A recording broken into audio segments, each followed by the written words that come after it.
Oké, Yvette en Wel, die zijn we dan weer. Interviewtje met de headliner Sepultura.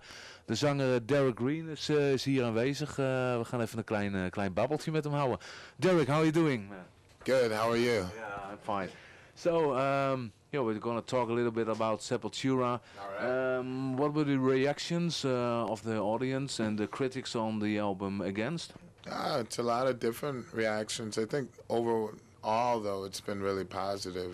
We played about 127 shows and all over the world, and it's been really positive. You know, a lot of people had doubts of what was going to happen with the band, and so once they saw that and they listened to the album, they were really, I think, reassured and just really anxious to hear, you know, something else as well, you know, like looking forward to the future. So that's what we really wanted, to have an impact at first and just have people stop like, wow, you know, and know that Sepultura is still alive. Right.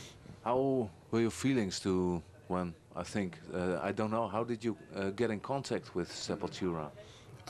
There was an audition that they were doing. They had a tape with one song with no vocals. It was for the song Choke. And I had a friend that worked at Roadrunner Records, and he still works there, and he suggested that I try out for the band.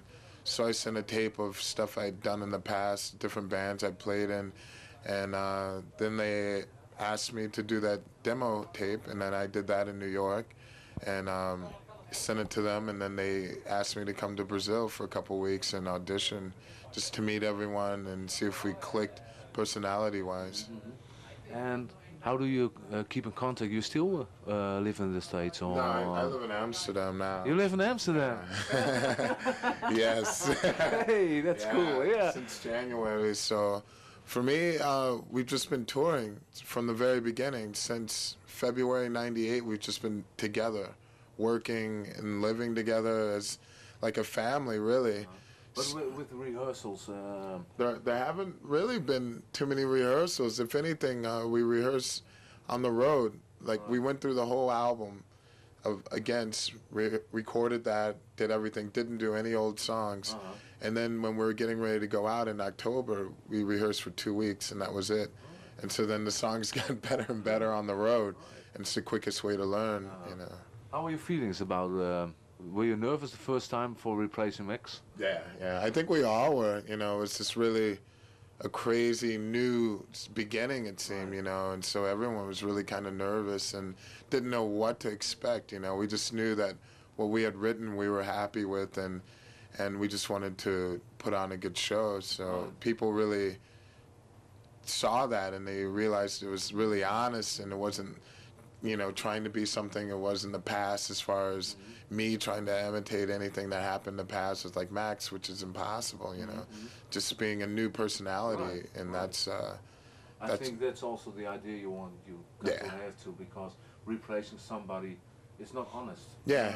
For of course to compare something with the older, I think when you start something new, people don't have to compare anymore. It's a new thing, you know. Yeah. It's a new band, so whatever, Max is gone, so I think Sepultura is now Sepultura with you, Derrick. Yeah, I mean, it's a totally different time, you know, in Sepultura. There's always changes in big bands, and that's something, you know, people have to accept. Sometimes it works out for the best, and sometimes not that great, but in this case, it's really worked out really well, you know. Better than, I mean, everybody really turned their backs on the band, which was surprising, because I was a fan before I was in the band. And for me, that was the most shocking thing, that so many people were into Sepultura, but I don't know if they were really into the image or they were really into the band, because... Think it's the image. I think it was definitely the image, because a lot of people had this false imagination, or they had this image that the band was one person, and that's something that's totally ridiculous, because one person couldn't play all those instruments.